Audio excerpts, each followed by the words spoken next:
I want to say my Dvar Torah also to the memory of Shani's grandmother, Savta Chaichu. I don't remember her full name, but I know her, so I'm thinking about her. So that's count. We're good. There's a joke I heard once on a person coming to shul in Sukkot. The first day he's bringing his etrog and doing the halal and everything. Second day he's adding the lulav. Third day he's adding the alavot, and eventually he's adding also the hadas. And everyone asks him, what are you doing? And he says, no, I'm doing mosif והולך, like Bet Hillel. I'm adding every day, I'm adding something else.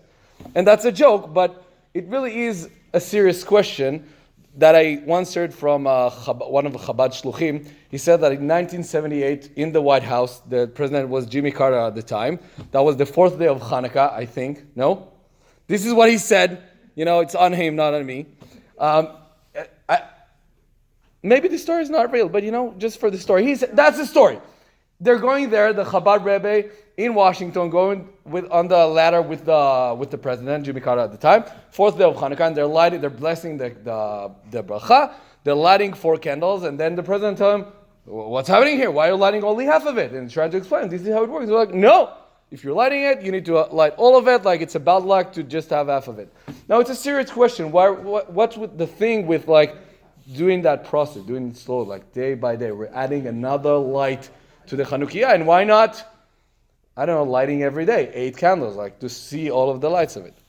And I think it's not so rare, but this week, in this Shabbos, we have 3 different things happening. We have Parshat Miketz we're going to read, we have Rosh Chodesh that's going to happen, and of course Hanukkah is also part of it. And I think the connection between these 3 occasions maybe can explain or show us beautifully why we need that Mosif והולך, why we need that adding a little bit and slowly the process of realizing adding a light. I don't know, and I'll connect that to Shani's grandma also with a small story.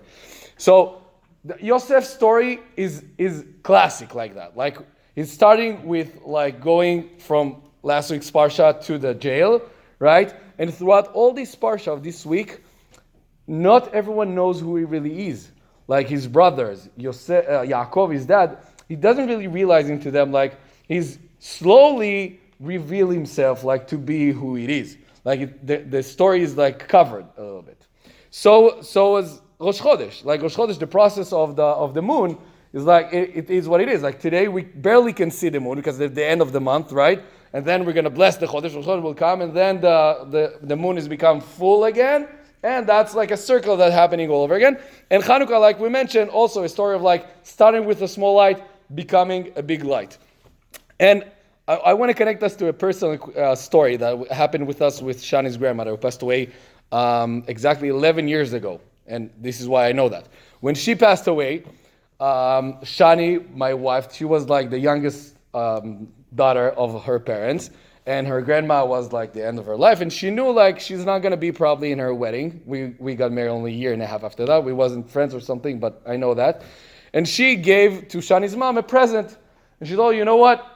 I'm not going to be here, so give it to Shani's future husband as a present for their engagement to celebrate when I'm not going to be here.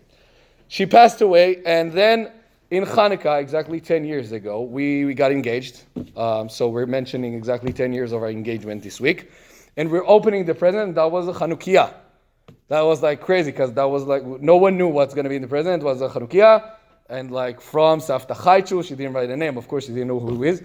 And I'm going to light in that Hanukkah, a few minutes from now after we're going to go. So I think it's also a nice example of the process of things that comes and go, and Mosif והולך. And I think the most beautiful part that we can take from Hanukkah, and the combination again of Hanukkah and Rosh Chodesh and all of this process of life, I guess, once one thing ends, one thing starts, and we can never know what's the thing that's going to come for us. I don't know, it's kind of mixed in my head, but I hope you got the connection. I want to bless all of us with a lot of lights, and we just nosif v'nolich to our lights in our life.